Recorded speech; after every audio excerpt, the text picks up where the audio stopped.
สิมีผู้บ่าวมาขอบ่มื้อนี้ผู้บ่าวมาแต่ไสน้องแต่เชโปนมาแต่ไสปูนบ้านใดแหละปลาแองหัวป่าบ่โอ้ไปพ้อกันตอนใดนี่โดนละโดนแล้วประมาณจักเดือนประมาณ6-7 เดือน6-7 เดือนแล้วโอ้เนาะคือสิฮู้ใจกันแล้วบัดนี้ก็เลยน้องมักข้าวแห้งบ่บัดนี้ก็เลยให้เขาเจ้ามาขอเราช่างลาดแล้วต้องไปชื่อเช้าโยกอย่างงอเนาะ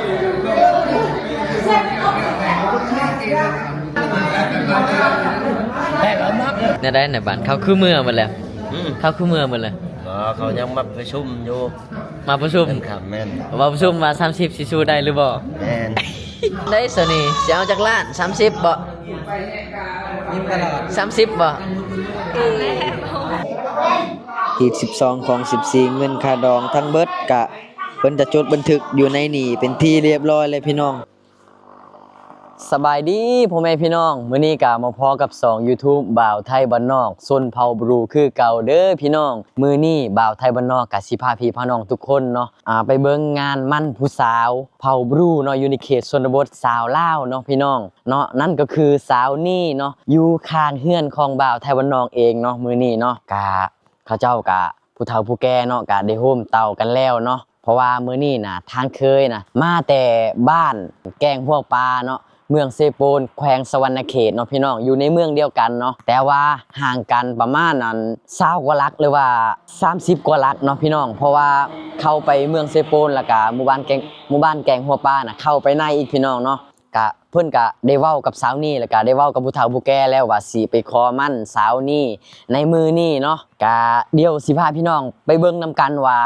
งานมันผู้สาวเผาบรูในมือนี่ชินสอดเท่าใดเนาะแล้วก็ฮิตคองมียังแน่เนาะแล้วก็สาวเผาบรูคาดองแพงบอพี่น้องเนาะเดี๋ยวบ่าวไทยบ้านนอกสิพาพี่น้องไปฟังแล้วก็รับชมนำกันมือนี่เนาะว่าสาวเผาบรูคาดองแพงบอหรือว่าบ่แพงกะไปเบิ่งนำกันเนาะก็คือเพิ่นมาในมือนี่จะมาขอมันไว้ก่อนอย่างที่บ่าวไทยบ้านนอกอัดคลิปให้พี่น้องเบิ่งเนาะแล้วก็มันเรียบร้อยแล้วก็ประมาณอีกทิศ2ทิศเนาะเพิ่นก็สิได้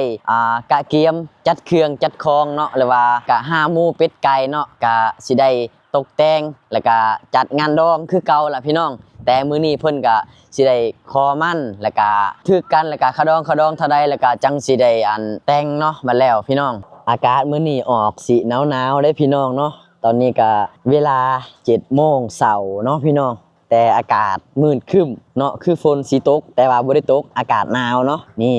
อันนี้คือเฮือนสาวนี่เนาะนี่เขาเจ้างานมันผู้สาวมื้อนี้อยู่ข้างเฮือนบ่าวไทยบ้านนอกเลยเนาะและก็พ่อแม่ของสาวนี่ก็บอกให้บ่าวไทยบ้านนอกนะไปร่วมงานนำเขาเจ้าเนาะค่าดองเพิ่นสิได้จักล้านสิได้จักกีบมื้อนี้เนาะเดี๋ยวเฮาไปลุ้นนำกันไปเบิ่งนำกันไปฟังนำกันเนาะพี่น้องเนาะ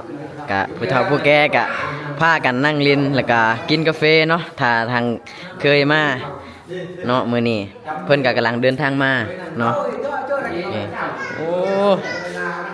อากาศหนาวเนาะพากันกินกาแฟกินเหล้าเมายาแล้วบาดนี่โอ้เพิ่นก็ได้ถามสาวนี่เรียบร้อยแล้วเนาะนี่ได้ถามลูกสาวเพิ่นก่อนเนาะไปดีสาวนี่โอ้มื้อนี้งานดีเด้เนาะโอ้อากาศแจ่มใสได้ข่าวว่าสิเอาผัวแล้วว่ะสิมีผู้บ่าวมาขอบ่มื้อนี้ผู้บ่าวมาแต่ไสน้องแต่เชโปนมาแต่ไสปูนบ้านใดแหละแองหัวป่าบ่โอ้ไปพ้อกันตอนใดนี่โดนแล้วประมาณจักเดือนประมาณ6-7 เดือน6-7 เดือนแล้วโอ้เนาะคือสิฮู้ใจกันแล้วบัดนี้ก็เลยน้องมักข้าวแห้งบ่บัดนี้ก็เลยให้เขาเจ้ามาขอโอ้ยบ่าวไทยบ้านนอกนะเพิ่นได้ยินให้แล้วจอกหนึ่งเนาะโอ้ยวินเลยเนาะเหล้าขาวเมืองน้องนี่โคตรแห้งโคตรตึงเลยเบิดแกะถ้าเบิดไป3-4 จอกนี่ถือว่าวินเลยย่างไปบ่ได้เลยเนาะ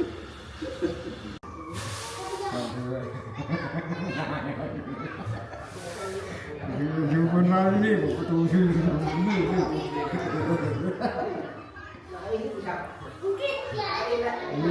ภาษาและตอนนี้ทางผู้บ่าวกะมาฮอดเฮือนผู้สาวเป็นที่เรียบร้อยแล้วเนาะเพิ่นกะเดินทางมาไกลพี่น้องมาแต่บ้านแกงหัวป่าเมืองเซโปนแขวงสวรรณเขตเนาะคนทางก็อย่างยากๆแน่จักหน่อยเนาะเข้าไปหมู่บ้านเพิ่นเนาะ มาเบิ่งทางผู้สาวกะดีใจเนาะยิ้มแย้มแจ่มใสเนาะมีผู้บ่าวมาขอในมือนี่เนาะและตอนนี้เฮากะได้ฟังคำปากคำเว้าจากพ่อของสาวนี่นำกันเนาะนั่นก็คือพ่อของสาวนี่ก็บอกทางผู้บ่าวไปเนาะว่าลูกสาวเพิ่นน่ะอายุยังน้อยเนาะอายุกะ15-16 ปีเนาะแต่ถ้าว่าสิเอามาเป็นลูกเป็นเมียกะยานลูกสาวเพิ่นน่ะเฮ็ดเวียกเฮ็ดงานบ่ได้เนาะกะเว้าให้เพิ่นน่ะเข้าใจก่อนเนาะทางพ่อของผู้สาวกะเว้าให้ทุกคนน่ะฟังนำกันแล้วก็เข้าใจนำกันเนาะเพราะทางผู้บ่าวกะสิเอาเป็นลูกเป็นเมียแล้วก็เฮ็ดให้เฮ็ดส่วนเพิ่นก็บอกไว้ว่าลูกสาวเพิ่นยังน้อยเฮ็ดเวียกบ่ค่อยได้ปานใดประมาณนี้นะพี่น้องเพราะว่าอยู่บ้านเฮาอยู่ในเขตชนบทลาวถ้าเกิดว่าเอาลูกเอาเมียแล้วก็ต้องเฮ็ดไร่เฮ็ดสวนแล้วก็ปลูกผักหักนอเนาะจังซี่ล่ะพี่น้อง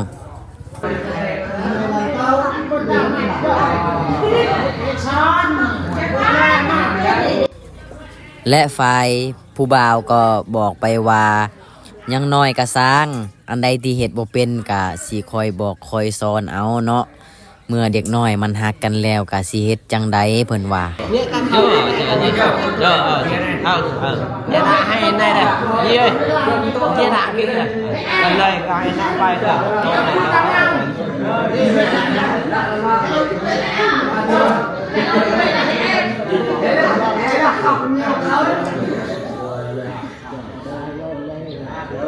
Đó, mà nữa là cái chó mà hai đâu ok thì cái nó có cái là đường này cái tây không thể tuổi trẻ trong này à những cái mới tạ cái đông bây giờ anh nghe là một xe đi ăn cái này phải không kì mình đúng bạn mẹ cái này mình mười cái thằng cái có 10 cái nó chết cái nó làm sàng sạt chết đây thằng này này chị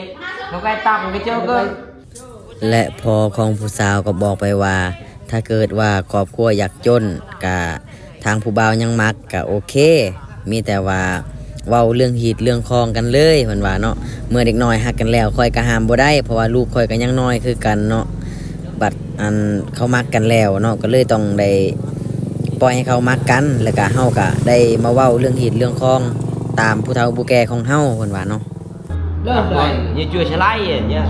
luôn nha ban lại bây giờ hai bên lem đấy hay cũng sốt tê thì cho lên bây giờ đi bé bây giờ lên chú quá không đừng lắp quan lắp mong cái này được lắp lại không ai to lời không lại làm mà đến tôi đây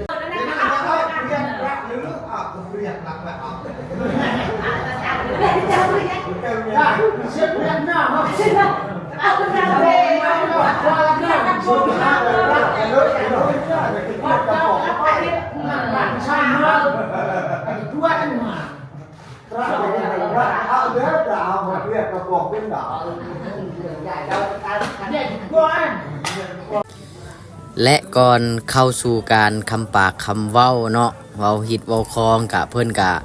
ได้ยินเรายินเบียร์สู่กินก่อนเนาะแต่ละคนเนาะ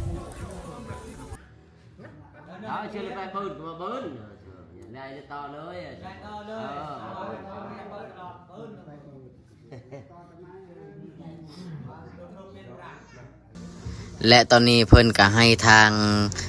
ผู้บ่าวเนาะเอาเงินกลางออกก่อนเนาะนั่นก็คือ2 ล้านกีบเนาะเป็นเงินกลาง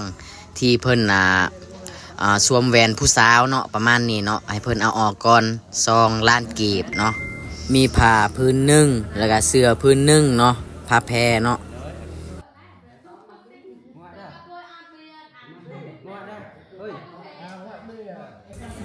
และทางผู้บ่าวก็ขอคำปากคำเว้าจากผู้เฒ่าผู้แก่เนาะก็50,000 กีบเนาะนี่เนาะเพิ่นใส่ในกระซามเนาะมาบัดนี้ทางผู้เฒ่าผู้แก่ก็ได้ถามเจ้าของเฮือนเนาะหรือว่าถามพ่อของผู้สาวเนาะว่าฮีตของเฮือนพ่อของเจ้าสาวมีหยังแน่แล้วก็เงินค่าดองเท่าใดเนาะสินสอดทั้งเบิดไก่มีจักโตเนาะก็เว้าให้สู่ทางผู้บ่าวฟังเนาะแล้วก็เว้าสู่ผู้เฒ่าผู้แก่ฟังนำกันเนาะ และแม่ของสาวนี่ก็ลุกขึ้นเมาเว้าคาดองเนาะเพิ่นเว้าว่าโอ้ยลูกสาวคอยลูกสาวเดียวเนาะคอยก็ต้องได้เอาเงินคาดองแพงแล้วเพิ่นว่านะพี่น้องแต่เป็นคำเว้าที่เพิ่นน่ะเว้าหยอกเนาะประมาณนี้ล่ะนี่และพ่อแม่ของสาวนี่ก็ขอนำผู้บ่าวเนาะ30 ล้านกีบเด้อคาดองทั้งหมดเหล้าเบียร์เป็ดไก่กะอยู่ในหันเบิดเลยเพิ่นว่านะ30 ล้านกีบเนาะแต่งัวควายเป็ดไก่ต่างห่างเด้อเพิ่นว่านะถ้าเกิดว่าบ่ได้30 ล้านกีบทางพ่อแม่ของสาวนี่ก็บอกว่าถือว่าย้ากันเนาะมื้อนี้บ่ได้เอาและเพิ่นว่าถ้าเกิดว่าบ่ได้30 ล้านกีบเนาะและทางเจ้าบ่าวสิว่าจังไดเนาะทางผู้บ่าวนะพี่น้องเดี๋ยวเฮามาฟังนำกันว่าทางผู้บ่าวสิสู้ไหวบ่คาดอง30 ล้านกีบเนาะแต่เรื่องหมูเป็ดไก่ยังบ่ทันได้เว้าเนาะอันนี้เฮาเว้าเรื่องเงินสินสอดก่อนเนาะ ดูต่างหากเท่าแก่ต่างหากกันกันเยี่ยมบ่อื่นในอ้อเจ้ยไปชิดตะกี้เฮียกันเมียแหงอ้อไปชิดเนาะบ่นัวจ้าบ่นัวไอ้เนาะกันนัว เมื่อเจ้าบ่าวได้ยินคำปากคำเว้าจากพ่อแม่ของสาวนี่เนาะว่าคาดอง30 ล้านกีบเพิ่นก็ได้ออกจากเฮือนแล้วก็ออกมาร่วมกันฝ่ายเจ้าบ่าวอยู่นอกก่อนเนาะมาร่วมกันเองเพิ่นมาร่วมกันอยู่นอกก่อนว่าสิสู้ไหวบ่เนาะคาดอง30 ล้านกีบเนาะเพิ่นออกมาเบิดเลยได้พี่น้องออกประชุมอยู่นอกก่อนเนาะว่าสิสู้ไหวบ่นะพี่น้องเฮาสิขอนำพอของสาวนี่แม่สาวนี่ลดเท่าใดต้องการลดเท่าใดเนาะเพิ่นก็ออกไปเว้ากันอยู่นอกพุ่นอีกเนาะจังได้เข้ามาใหม่เนาะเขาคือเมื่อหมดแล้วเขาคือเมื่อหมดแล้วเขายังมาประชุมอยู่มาประชุมครับแม่นมาประชุมว่า30สิสู้ได้หรือบ่แม่นโอ้เงิน30 ล้านนะได้เขาจะจริงมันจะให้ทำไมเข้ากับไปเว้ากันอีกอยู่นอกอีกโอ้จะออกประชุมกันอีกเนาะนี่เนาะบางทีเงินบ่พอกลับเงินแล้วบ่เงินบ่พอยากันแล้วเนาะบ่ได้แล้วลูกไปบ่ได้จนนึกบ่มี30 ล้านแม่นเพื่อกะเงินเข้าบ่พอเขาเมื่อเอาไหมเนาะแม่นเมื่อเอาอีกแม่นแต่มื้อนี้บ่แม่นเขาได้แต่มื้อได้แต่มื้อนี้ก็พักก่อนมาใหม่อีกมาใหม่อีกก็ได้เนาะมาใหม่ได้สนี่สิเอาจากล้าน30บ่ยิ้มตลอด30บ่ยังบ่จักเนาะ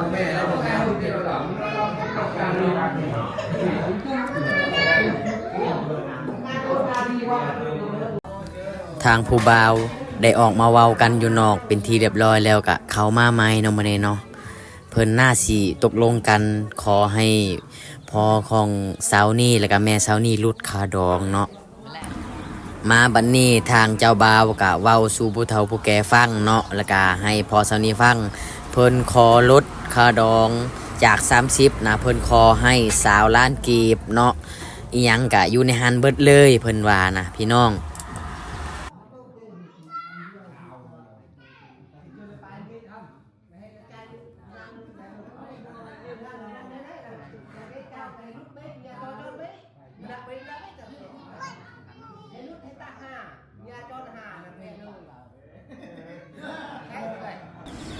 เมื่อพอสาวนี่ได้ยินแนวนั้นแล้วเพิ่นก็ว่าจาก30ซุมเจ้าคอ20 ล้านแล้วคอยคอขึ้นคอยอยากได้25 ล้านแหละซุมเจ้าสิว่าจังใดเนาะนี่คอยก็ลดให้5 ล้านเพราะว่า25 ล้านกีบซื้อเหล้าเบียร์ก็อยู่ในหันเนาะบ่ว่าจะเซาเครื่องเสียงก็อยู่ในหันเบิดเลยเพิ่นก็ขอเป็น25 ล้านซะเพิ่นว่าพี่น้องและทางผู้บ่าวสิว่าจังใดเนาะ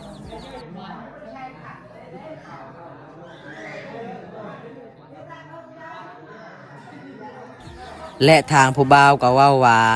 กะมีเงินแต่20 ล้านกีบนั่นละเหลือนั่นแม่นบ่มีเพราะว่าครอบครัวยากจนเพิ่นว่าและทางพ่อสาวนี่สิว่าจังใด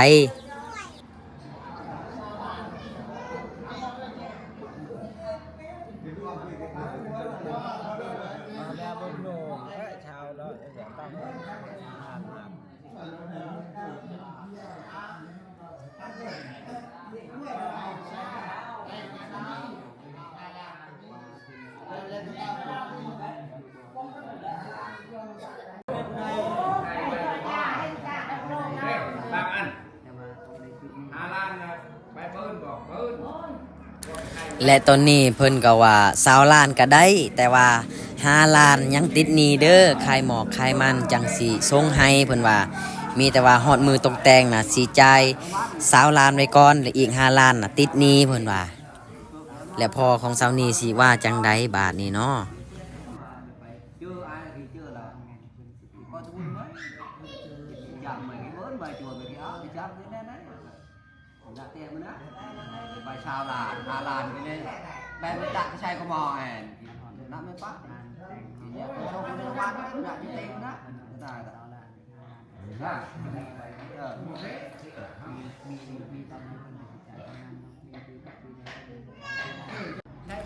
และพอของสาวนี่ก็บอกว่าเอาค่อยลดอีกค่อยข้อ23 ล้านซะเพิ่นว่าเนาะขออีกยัง3 ล้าน25ก็ลดอีก23เพิ่นว่าบัดนี้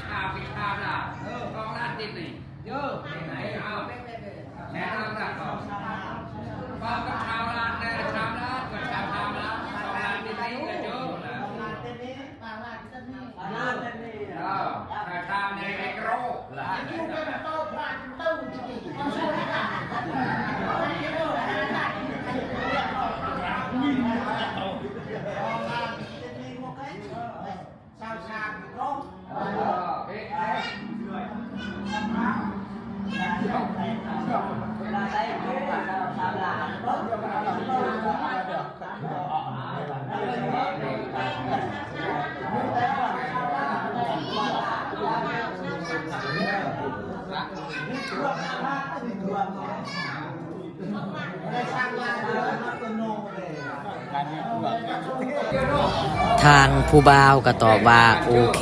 23 ล้านก็ได้แต่ว่า3 ล้านน่ะต้องได้ติดหนี้เด้อเพิ่นว่าเพิ่นขอจ่าย20 ล้านก่อนเนาะแล้วก็ปีหน้าปีฮื้อจังสิจ่ายอีก3 ล้านเพิ่นว่านะแต่พอของสาวนี้ก็บอกว่าโอเคตกลงได้เลยเพิ่นว่า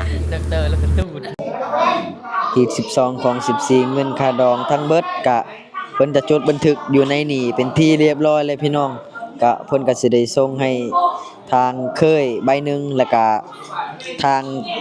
เจ้าสาวใบหนึ่งเนาะเพื่อเป็นการยืนยันฮอดมือตกมือแตงเพิ่นก็สิได้เอาเจียตัวนี้มาเนาะบทบันทึกตัวนี้มาเนาะจังบ่ลืมว่าฮิตคองแล้วก็เงินค่าดองเท่าใดเนาะเพิ่นก็จดละเอียดเรียบร้อยเลยเดี๋ยวมาฟังในบ้านอ่านบทบันทึกนำกันเนาะ ตั้งแล้วการจดบุกเรืออาจจะเกินโดยพระก็หรือว่าตะดูกับตะดูจุดการให้ไม่หลักเลยทางอำนาจการปกครองบ้านเท่าแก่แล้วโฮมพร้อมด้วยลุงตาทรงกำทรงพายเอกภาพกันระวางยิงและซ้ายพร้อมด้วยบ่าวและสาวให้แก่นางนี้อายุ19 ปีที่อยู่บานดอนอยากสร้างครอบครัวไม่กับเท้าต้อยบอกอายุ20 ปีที่อยู่บ้านหัวแกงหัวป้าตามประเพณีอันดีงามวันที่1 เดือน 4 ปี 2025จำนวนเงินค่าดองรวมทั้งหมดมี23 ล้านฮีดของประเพณีงัว1 โตหมู3 โตแบ1 โตไก่14 โตรวมจำโปหรือว่าจำพี่รวมทั้งหมดใน5 แสนแม่นบอกการจ้องโปการจ้องอะไรแบบยี่อังแมว5 แสนแม่นบอกหรือว่าพระเกียร์23 ล้านรวมอย่างนี้23 ล้านแต่รายการบวกแก5 แสนที่อ่านบทบันทึกเนาะบัดนี้ตรงไหนเยอะ23 ล้านสู่จังซี่พี่น้องฟังนำกันเนาะทางเคยแหละแต่ว่าในการกุยาเจ้าสาวเนาะเขียนบทบันทึกไว้เพื่อเกิดเหตุมันทางชายรับผิดชอบหรือว่าก็นี่ก็ปัญหาบ่ดบแม่ต้องยีแต้งแต่หีดที่เจออยู่ไปประมาณในการเกิดเหตุการดบบ่การกุจิตปิดต้องยีรับผิดชอบรีบเนี่ยย้อนดูรักเนี่ยย้อนดู23 ล้าน5 แสนแม่นบ่แต่ว่าไม่ไปแล้วเนี่ยผมจะได้ทุนเลยก็ที่การเกิดเหตุว่าเติมให้รถโต๊ะรถโต๊ะเลยควบคุมใจระยะเราคุยใจเย็นเด็กด่าแต่ว่าตอนกินชนแล้วจะเลยกันนะแต่ว่ามาหาจนไหนคือละกันผู้เข้าร่วมเนี่ยยิงไว้ซ้ายเนี่ยทางยิงเนี่ย1เนี่ย บุญดี2เนี่ยอาเจือง3เนี่ยอันเนิน4เนี่ยบุญล่ำเนี่ย5เนี่ยอาเก็ด6เนี่ยบุญแย่นะครับทางภายซ้ายเนี่ย1เนี่ยพอร้อย2เนี่ยพอเฮียเท้าเฮีย3เนี่ยเท้างอก4เนี่ยแม่แบ่ง5เนี่ยบุญยึง6เนี่ยปลาลอกปลายอกเกมากี้hâm cái nhé cái áo nhé cái nhé này mà chèn hâm aoละmình làm một phép chỉ lại cho mới đã shipผัดนั่นแหละ คนละใบ ไม่ได้shipผัด โอ้ค่าบทบันทึก 10,000 กีบ แม่น อืม อ้าว จดไว้บันทึกเพื่อยันลืมเนาะฮีดคองที่บอกกัน ยังยืน โอ้เพื่อยังยืน แม่น ฮอดมือตกแต่งกันสิได้เอาตัวนี้มานำบ่ แม่นแม่นเพื่ออ่านคืนเงินจำนวนจำนวนเวลาลงตอน2 เดือนละลงลืม ยันลงลืมเนาะ ปิดยันเลย เด้อเรียบร้อยแล้ว นั่น แล้วก็ตอนนี้ก็ในบ้านก็ได้อ่านบทบันทึกเป็นที่เรียบร้อยแล้วเนาะเพื่อเป็นการยืนยันเนาะแล้วก็จดบันทึกไว้ยานลงลืมเพราะว่าอีกเฮิงเนาะจังสิได้แต่งหีดแต่งคองเนาะประมาณเดือน5เดือน6พุ่นแหละพี่น้องและมื้อนี้เพิ่นก็มาขอไว้มามั่นไว้เนาะฮอดมือเพิ่นกะเกียมเงินค่ำหรือว่าหาเป็ดหาไก่เนาะฮีดคองเพิ่นครบแล้วจังสิได้มาตกแต่งเนาะทุกอย่างก็เป็นที่เรียบร้อยแล้วเนาะก็เจ้าบ่าวเจ้าสาวก็ได้เป็นผัวเป็นเมียแล้วตามฮีดคองประเพณีพี่น้องแต่ว่ายังบ่ทันได้ตกแต่งเนาะก็พ่อแม่พี่น้องแล้วก็ทางเคยเนาะก็พากันเมาพากันม่วนมื้อนี้เพิ่นก็เอาลำโพงมาแล้วเนาะจังซี่แหละบ้านนอกบ้านนาเฮาเนาะกินเหล้าเมายาก็พากันเต้นพากันพอดเนาะ